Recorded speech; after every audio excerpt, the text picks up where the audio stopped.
The silence over Kiev was unnatural. Not the silence of peace, but of something smothered. Wind drifted through skeletal buildings, whispering across scorched concrete, rattling rusted street signs that hadn't pointed anywhere useful in years.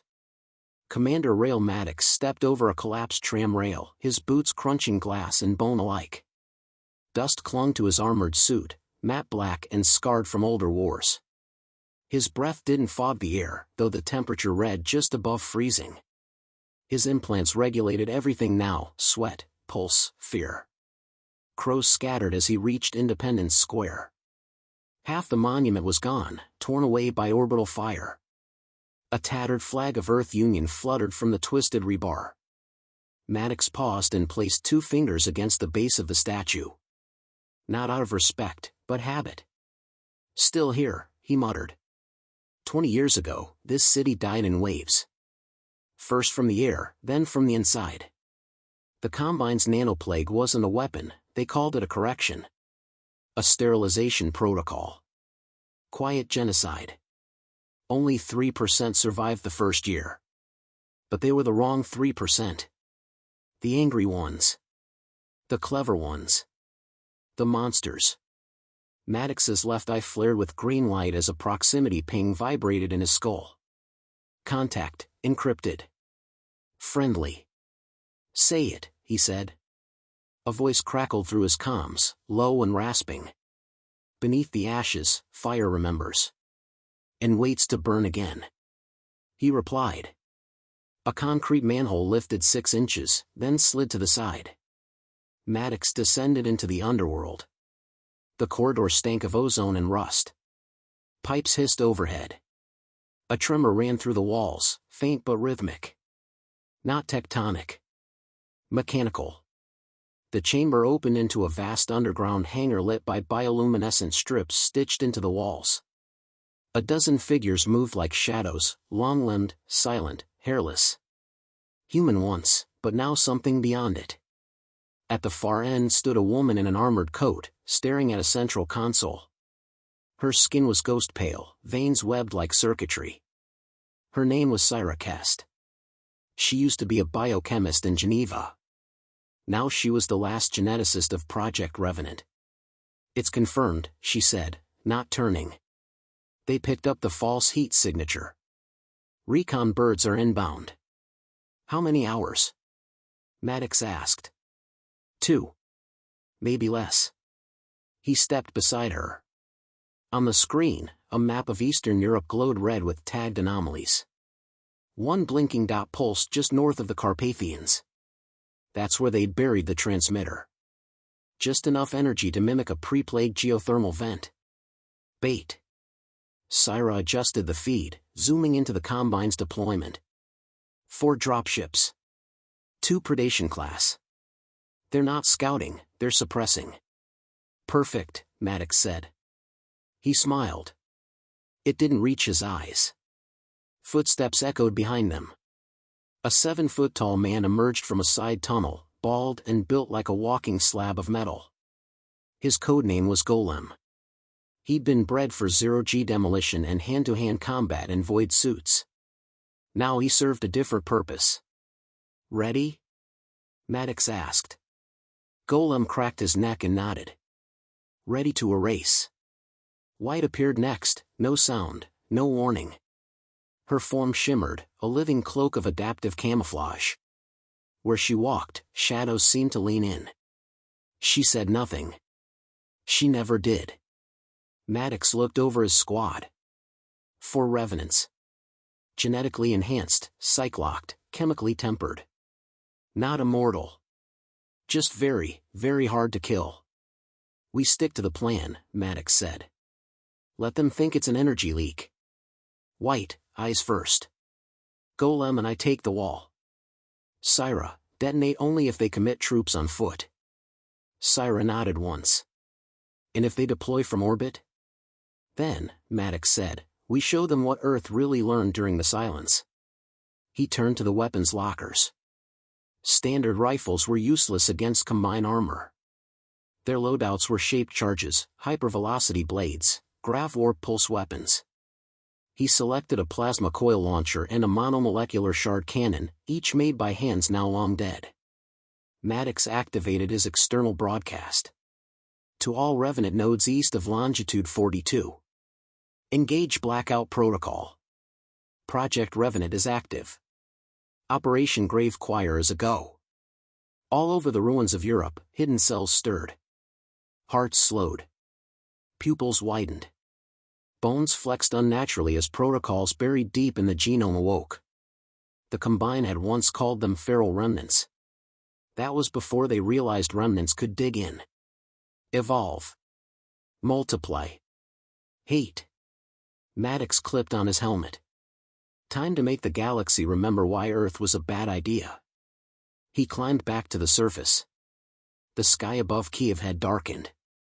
A flicker on the horizon marked the incoming vessels, pinpoints of gold sliding across the stratosphere like judgment descending. A small voice spoke in his ear, childlike, synthetic, but laced with Maddox's own neural code. "Commander. Are we going to die this time?" He paused. "Not today." The voice giggled. Then silence. His AI, Echo, had been copied from a fragment of his daughter's final brain scan. Her laughter had once been real. Now it was a trigger. A reminder. A promise. Rael Maddox raised his eyes to the heavens and smiled again. This time, the smile meant something. Let them come.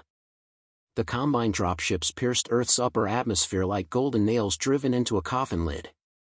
At 30,000 feet, their hulls shimmered, shedding plasma heat as they began synchronized descent patterns. No deviation. No fear. Precision was their doctrine. Rael Maddox crouched behind a fractured concrete column overlooking the outskirts of Kiev's dead city line. His HUD traced the arcs of the incoming vessels. The largest, a predation-class gunship, would land near the decoy vent. "White, eyes up," he murmured. Her reply was only a soft click. Confirmation. He exhaled slowly, steadying his grip. His hands didn't tremble anymore, not from nerves, not from cold.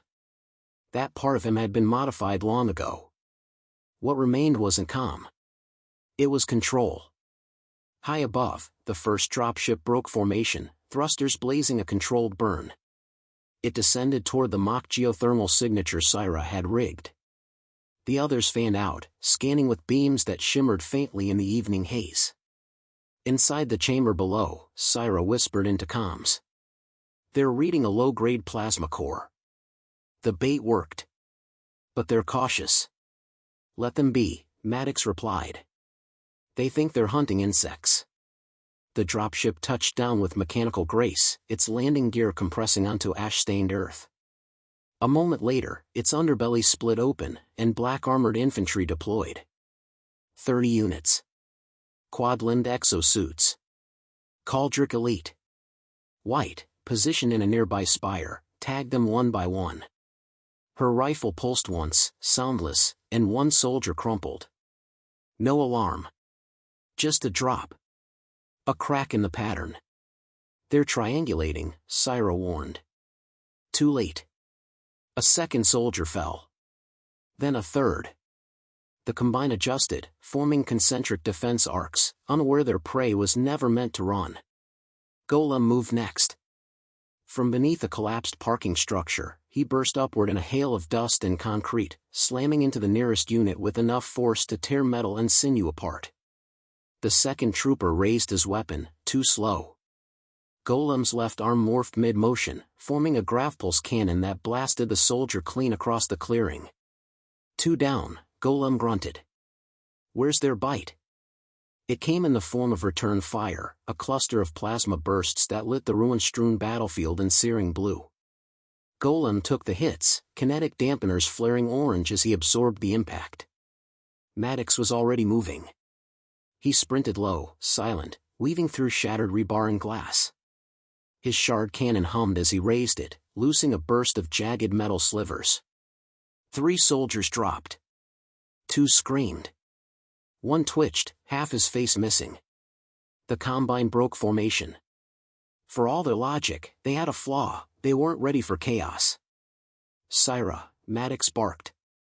Now. A low rumble built beneath their feet.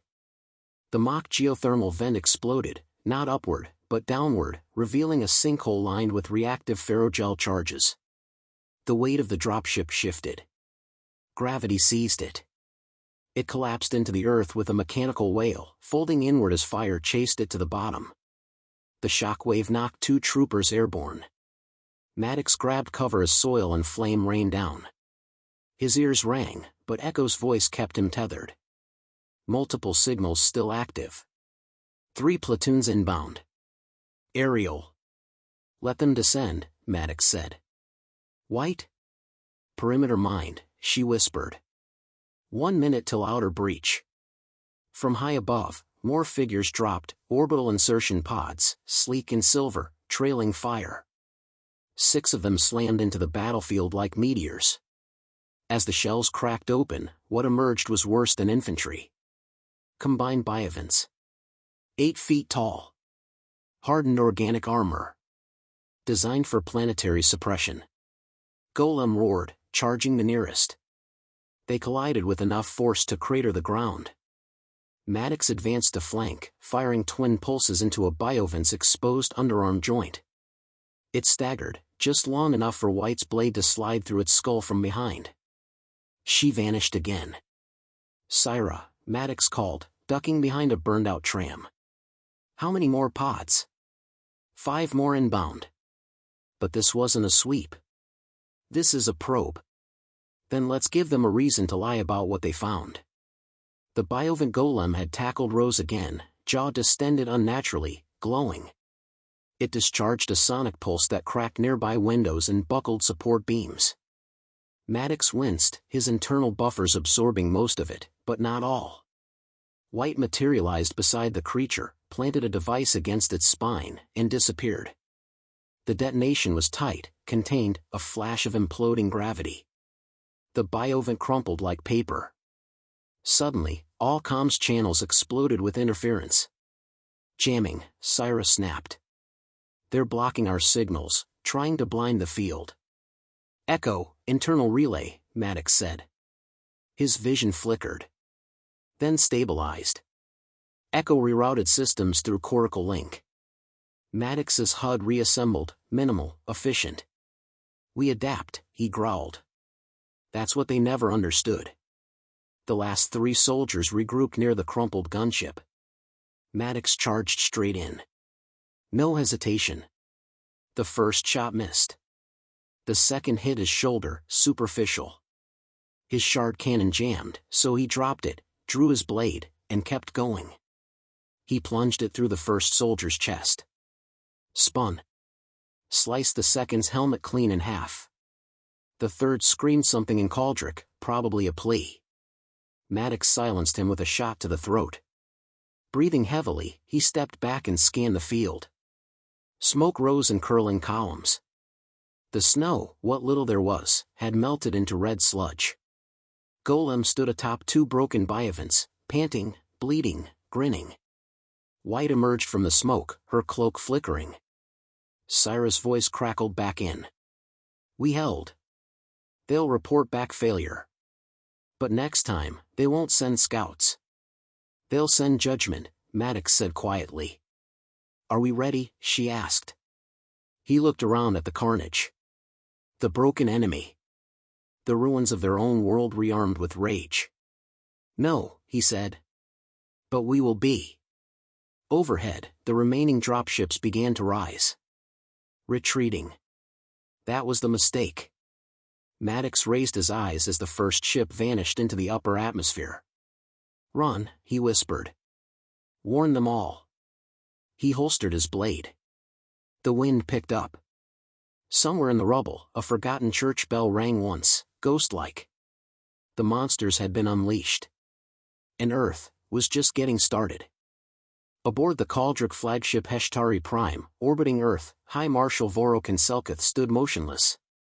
He stared at the tactical display showing a grainy feed from one of the now-destroyed Predation-class dropships. Static fractured the transmission, but the red-lit carnage was unmistakable. Humans.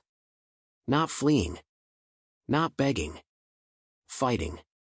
Explain, he ordered. His subordinate, an avian-framed strategist with silken feathers, swallowed hard. The incursion team was annihilated. Signal disruption began 2 seconds before thermal detonation. We believe we triggered a defensive organism. Possibly a symbiotic defense structure. Vorokin turned slowly. Symbiotic? Why yes, Marshal. They were enhanced. The reports are still parsing, but several units observed humans exhibiting unnatural strength, speed, cloaking. Weapons? Improvised. Designed for annihilation, not containment. Vorokin studied the feed again. A blur of human muscle and blood. A falling ship. Smoke blooming upward like defiance. This wasn't resistance. This was a message. He turned away from the screen. Prepare orbital sanction protocol. Level 7. Below, in a blackened Kiev bunker, Maddox stared at the hollow projection hovering above Syra's console. A translucent grid rotated silently, Caldrik fleet positioning. The retreat had been temporary. 3 more ships now orbited above Earth. Energy signatures were spiking. They're charging kinetic rods, Syra said. Planetary ordnance. Full deployment within 30 minutes.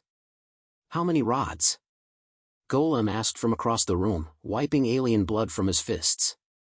16. Each capable of punching through 3 kilometers of crust. White stood silent, eyes fixed on nothing. Maddox leaned forward. And if they deploy? Syra hesitated. Then every remaining Revenant cell dies underground. And everything we've hidden burns. He turned to her, calm. Then we change the rules. She frowned. You want to fire it? We didn't build the signal to warn them, Syra. We built it as our last truth. The chamber fell quiet. White spoke for the first time in days. Her voice was soft, almost detached. You send that message, there's no going back. There was never a back to go to, Maddox said. He walked to a smaller console, sealed behind a reinforced wall. A biometric reader blinked. He placed his hand on it. It scanned. Processed. Clicked. The wall split, revealing a narrow corridor. At the end sat a steel pedestal. Embedded in it was a box, small, rust-colored, covered in scorched plates and antique human warnings. Project designation, Kairos. The signal. Inside was not a weapon. It was worse. 20 years ago, in Earth's final hours, the last quantum communications engineers built a data burst that would not just speak, but infect. A message embedded with compressed psychological warfare patterns, designed to rupture Caldrik neural architectures upon receipt. It was human grief, fury, memory, encoded into frequencies their minds weren't built to process. The same pain that had nearly driven Maddox to suicide, recycled, filtered, weaponized. Echo, Maddox said. Ready the transmitter. I remember what it did to the prototype, Echo whispered. The test AI folded itself into static. You were unconscious for hours. I'm not sending it to me, Maddox said. He opened the box. Light spilled out, faint and pulsing, like a heartbeat. Syra approached, mouth dry. Once they receive this, they'll understand, Maddox said. What we lost. What they unleashed. And if they respond with annihilation, then we'll burn. But not alone. He lifted the device and carried it to the uplink node. The dish pointed skyward, camouflaged beneath a rotting cathedral dome. Echo, he said. Transmit full Kairos protocol to Combine Fleet Command. Priority Alpha. No encryption. Open channel. Transmission in 3, Echo's voice trembled, just slightly. 2, 1. The room dimmed. A deep vibration passed through the floor like a heartbeat. From orbit, the Heshtari Prime caught the signal instantly. Vorokin's eyes narrowed. What is this? His engineers tried to isolate it. Failed. The message slipped past filters. It carried sound, but also shape. Memory. Screams. Laughter from dying children. The echo of boots on refugee ship floors. Faces of the dead. Billions. Too fast. Too vivid. Too human. The combined systems faltered. Command bridges flickered. 2 helmsmen dropped to the floor, seizing. AI cores glitched, trying to parse emotion as if it were code. One officer began to cry, softly, unable to stop. Vorokin staggered. He saw a playground burning. A woman clutching her stomach. A voice in perfect clarity, "Daddy, I'm scared." He reached for a kill switch. It was too late. Back on Earth, Syra watched the sky. From above, the energy pulses faded. The fleet, silent. Golem stared upward. "Did we kill them?" "No," Maddox said. "We reintroduced them, to consequence." Syra turned to him. "You think they'll retreat?" "No," he said. "But now they bleed like we did. They'll hesitate. That's all we need." A burst of static crackled through the comms. Echo's voice returned, shaken but steady. "Intercepted a Caldrik emergency transmission. Partial translation: humanity is unfit for war. They are not warriors. They are wounds given flesh." Maddox smiled for the first time, not out of rage, but relief. "Then they finally saw us." Above, 2 Caldrik ships veered off formation. One vanished into hyperspace. Cowards. The third remained, silent. Watching. Syra whispered. "They'll come back." "Let them," Maddox said, lifting his helmet. "We've waited decades to speak. Let's see how well they listen." The monsters had delivered their message. And the galaxy had heard it.